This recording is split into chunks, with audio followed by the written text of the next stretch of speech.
I had been abusing methamphetamine pills for the past 2 years or so. Things had really started to get out of control during the last few months. My relationship was falling apart and my partner asked me to leave our home until I was clean. I had nowhere to go, so I took all of my belongings and drove 8 hours to a friend's house. I had many misadventures along the way, but that is part of a different story. Unbeknownst to me, my friend was also a recovering stimulant addict. He also is a medical professional and a fellow psychonaut. We took LSD and shrooms together over the course of 3 days. Without judgment, this friend of mine showed me how to use the power of psychedelics in ways I'd never been able to achieve on my own. He gently guided me to confront my addiction issues, and by the time I left his home 1 week later, I had dumped my entire stash and was committed to never touching any drugs other than weed or psychs ever again, or so I thought. I came home to my partner, who accepted me with open arms, as long as I could stay clean. She said she had the man she fell in love with back. I started a new job a few weeks later. This is when I should have spotted the warning signs that I may have been a bit overconfident in my abilities to beat this addiction overnight. Once I got back into the daily grind, getting up at 5 a.m. and working every single day, I didn't have any cravings for stimulants. However, I was still craving something. I was smoking at least 1/8 of weed a day. I started to take kratom every day before work to get up and moving early in the morning. I would typically order my drugs online from plugs I had met over the years. I was looking for a good price and some good weed and took a chance ordering from a vendor that I was familiar with, but had not done much business with in the past. This is where everything starts to fall apart again. I got the package in the mail, and when I opened it, I was surprised to find about a 1/4 bag of crystal meth. I contacted the vendor, who had some bullshit excuse about how he mixed up his packs and he would reship my weed. This vendor knew that I was trying to get clean off of stims, and he told me I should flush the bag immediately. I should have taken his advice. Of course, I did not. My plan was to sell his bag to an acquaintance and make some extra money, so I held on to it for a few days until I could meet up with the guy and make the sale. The next morning, crawling out of bed at 5 a.m., my old addict brain possessed me again. Might as well just have a little line before work, one last hurrah, no one will know but you, and plus you're getting rid of it all in a couple days anyway. I did a small line, felt that old familiar feeling kick in. Even while I was chopping up the line, I remember thinking to myself, this is a horrible mistake, but the addict side won. After work, I decided to redose. I cut up a fat line this time. I did not have much experience with pure crystal and was used to taking pressed pills. I'm not sure how much I actually dosed the second time, but I knew as soon as it went up my nose that it was way too much. I didn't sleep that night, but I had been overstimmed so many times. I knew that as long as I didn't redose, I'd get through the day and be able to crash the second night. No sleep came the second night either, or the third night. That is when I became concerned because the meth should have been out of my system by then. It was on the evening of the 4th day that the hallucinations began. The first thing I remember is laying on my bed and reaching for a cup of water on my nightstand. I went to grab it and my hand passed right through. The strangest confusion washed over me. I tried to grab it again, and even though I could see the cup clear as day, my hand passed through like Patrick Swayze in Ghost. I looked away and looked back, and the cup was still there. Even when I knew it was a hallucination, I could not unsee it. Then the shadow people. Creeping out of my closet in the corners of my bedroom were the outlines of these entities slowly floating toward me. They looked like they were wearing hoodies and had no faces, but they felt intelligent and I could sense nothing but pure evil emanating from them. I started getting really worried and figured I should probably go to the hospital, but this meant I had to confess to my partner. I'd gone behind her back and relapsed. I'd been playing it off as if I was sick up to this point, but decided I needed to confess. I told her I believed I had entered meth-induced psychosis and I might need to go to the hospital. She was very upset with me. We weighed the pros and cons of going to the emergency room. I didn't want to be locked up in a mental ward and knew if I was able to just fall asleep, I would wake up right as rain. My partner was so upset with me, she basically said I put myself in this situation, and if I want to go to the hospital, then I can call for an ambulance myself. I should mention that I probably downplayed the severity of my psychosis as to not freak her out and to lessen the blow of having broken my promise to stay clean once again to her. I decided I would try to sleep it off one more night. This is when I truly broke away and lost all touch with the real world. I remember thinking that my friend had directed a movie that he never told me about, and it was on YouTube, and I decided to put it on. The plot had something to do with multiple intersecting stories of these characters trying to survive an apocalyptic event. There was some kind of huge explosion that decimated most of the earth. To my delight, my friend had based one of the characters in the film on me and another one of our friends. He also had based a character on himself. My character had called my two friends and we made plans to meet at his house and try to ride out the apocalypse together. This slowly started to change perspectives. I was no longer watching the plot unfold in a movie. I was now experiencing the movie as the character that was based on myself. I met up with one friend we can call Phil by somehow transporting to his house, and then we drove to my other friend's home we can call Bob, who lived in another city. When we got to his house, we entered through a side door. He lived in an attached duplex, and next to him lived an elderly black couple and their two grandchildren. We did not make any contact with them yet, but I could see everything that was unfolding in their home as well, sort of like I was switching back and forth between first person and movie mode. We decided to hunker down and smoke some weed at Bob's house. The next thing I remember, I could see the entire destroyed earth reconstruct itself. The world went from complete ruin back to normal in a matter of seconds, and there was some sense that this was a digital world like when you die in a video game and then restart at the save point.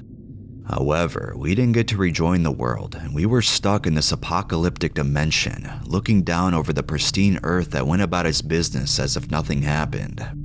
All of the people who had died in the apocalypse were reset in the exact positions that they were in when the world ended, and were none the wiser anything had occurred at all. This included alternate versions of ourselves that got to finish living our lives while we were trapped in this purgatory. It turns out that the family that lived next to Bob were trapped in purgatory with us as well.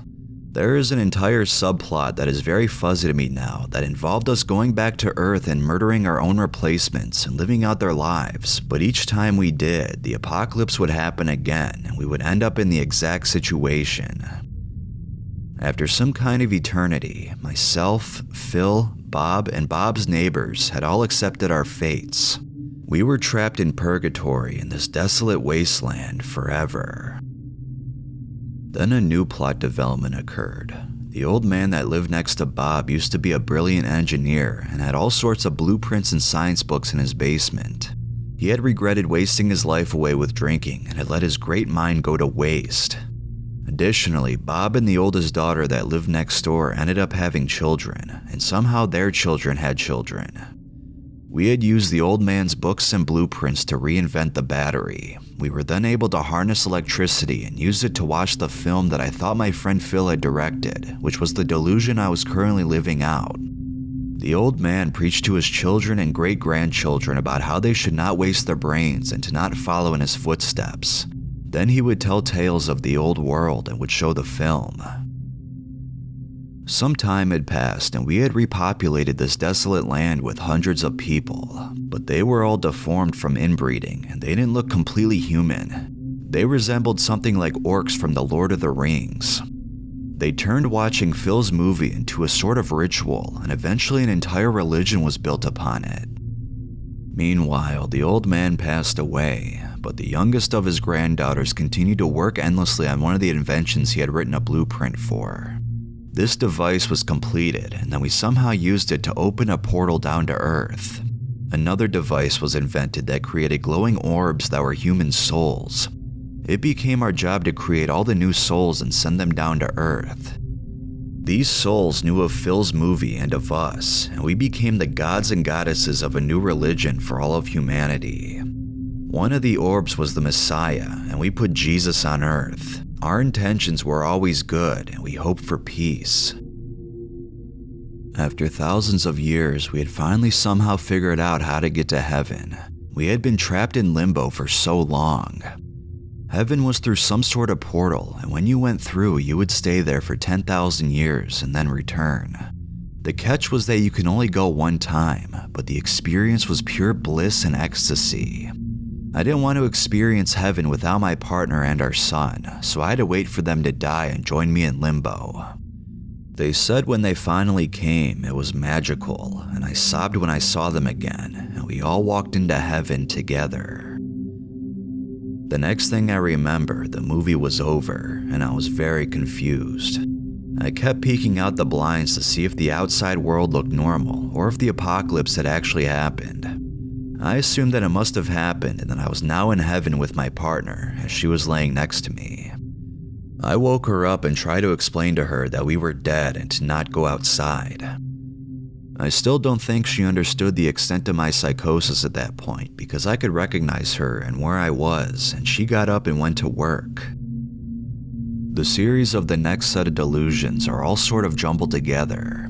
I'm not sure if they were happening simultaneously or if I was experiencing them in some sort of linear fashion. For a time, I was living at my father's house. He had modified his home to fit a strange new lifestyle. This involved being in constant flow with the sun.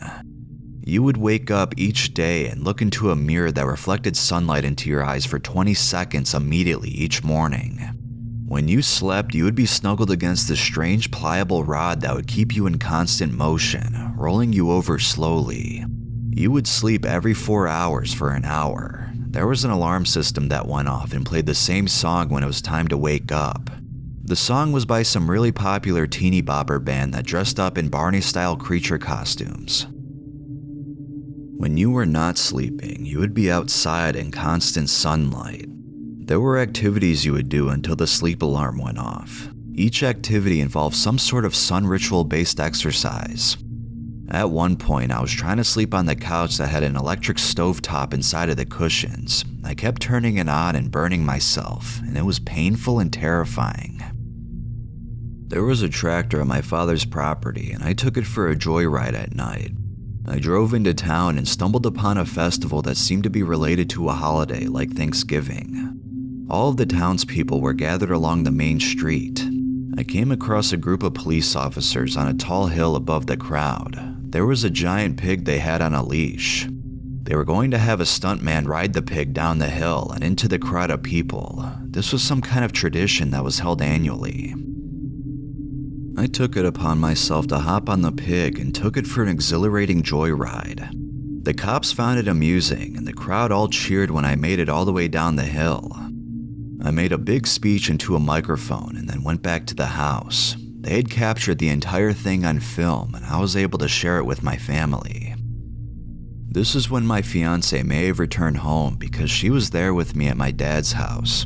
She kept telling me that it wasn't my dad's house, and I would be confused, and it would turn back into our house for just a moment and then back to my dad's. This is when I could feel my brain start to melt. I started to lose all cognitive function and felt like an invalid. I was convinced I would have to live the rest of my life this way or until I became a vegetable. Then my brother showed up. He was using some kind of drug and had moved into my house to take care of me. I kept finding dirty needles all over the place. I didn't trust him. I then walked into my room and caught him in bed with my partner, and they both had a dirty look of guilt on their faces. I'd lost most of my brain by then and was aware that I was very confused. I was convinced I just walked in on my own brother with my woman and began to get very upset. My fiancée was insisting it didn't happen and said she had to take me to the hospital. I thought she was lying. I wouldn't go with her. I then decided to call my mother because she would know the truth. I called and luckily she answered and told me that my partner would never do that to me and that I should trust her and go to the hospital. I remember a brief scene in the waiting room, trying to tell the person at the desk my personal information. I couldn't remember my name, my social, or what I had taken. Then I remember sitting in a chair and holding my brain in my lap. It was no longer attached to my head. My perspective was from my waist looking up. Then I was planning a meetup with my old friends Phil and Bob again in Disney World. There was a secret floor you can get off on an elevator there on one of the rides that no one knows about. You have to swim underwater to get there. I was in the hospital, but the hospital felt like a jail and I was laying in my bed. The hospital was also located in Disney. I would wait for my friends to get there. This room I was in had a strange familiarity, as if I'd been there one time before. I was alone in a bed with a television and an old-fashioned radio. One wall was barred like a jail cell, and it was nighttime. I caught out of the corner of my eye these tiny moving people. They were my friends there to meet me, along with other people I didn't know. They had shrunk themselves, swam through an underground tunnel, and then taken an elevator into my room. They needed to get something and I helped them by letting them climb across my body. They thanked me by eating the dead skin off my arm on a recent wound that had begun to scab over. They were very happy I had helped them and then went back the way they had came. The next day they visited again. However, this time they were wheeled into my room by an orderly. They stood in a circle on top of a cot, holding curtains around themselves to hide. I entered the curtain to discover they were all nude. They were selling drugs and weapons. 2 of them had rats that lived off of their flesh and never left their bodies, like a parasite. They would nest in their pubic hair. They thought it would be exciting to take me on their drug run through the hospital, so they all stood around my bed. This was a carefully orchestrated operation. The orderly was in on the deal, would come retrieve the cot and bring it from unit to unit to sell contraband to the residents. Then I was back in my room at night again. My friend had shrunken themselves and entered my room. They gave me a potion to shrink myself, and we escaped through a crack in the old-fashioned radio. We took an elevator that opened into a body of water. The potion allowed us to breathe underwater, but it only lasted a short while. Under my floor, we surfaced into a secret chamber. This was a secret place where they had a huge stash of drugs hidden. We were going to take the drugs and then go on all the rides in Disney World. Then the cops showed up. We were all interviewed separately by a woman. Phil then turned out to be an officer as well and had to play it off like he was working undercover, even though he was really committing the crime with us. He then tried to interrogate Bob and I about how the drugs got there and pin it on us. We both knew that he supplied the bulk of the drugs. He finally felt so guilty that he broke down in tears and confessed. We were all arrested. At first, Bob fled the scene, but they caught him. They put us in 3 rooms in the top of a building. I kept walking into the wrong room every time I wanted to use the restroom and was reprimanded. They kept saying, "Nope, that's not your room. It's this one right here." Phil and I slept the whole time. However, Bob lost his shit. It turned out he had a mental disability and started screaming nonsense and crying like a baby. I thought it might have been some sort of defense mechanism to deny what was happening around him. I remember being envious that he was able to escape reality and the complete horror when realizing the situation I had gotten into. Drug charges, prison, armed guards. I slept and slept, and then I ate a meal and slept more. Then I wake up and they tell me I'm going home. I am in a hospital. I'm on the phone with my partner and she will be here in a few minutes. I check out of the hospital with a discharge sheet reading psychosis, unspecified type, and to make an appointment with my PCP within 3 days. I was so confused for the first couple of weeks. Writing this has been extremely therapeutic for me. In reality, I was only out of the hospital in psychosis for about 5 hours and then spent the next 4 days in a hospital bed. None of that happened. I was a lunatic, ranting and raving to myself. I am able to find some strength in my mental fortitude. I know that was a delusion. It is feeling more and more like a dream each day that passes. I have been extremely humbled. This experience has changed me forever. I value my sanity and my mental health so much more now. I'm dedicated to finally dealing with my addiction issues and treating my mental and physical health like a temple. Please let this be a warning sign. Meth is a terrible drug, and stimulants in general are playing with fire for anyone with an addictive personality type. My advice is to just stay away. I know I will never touch it again.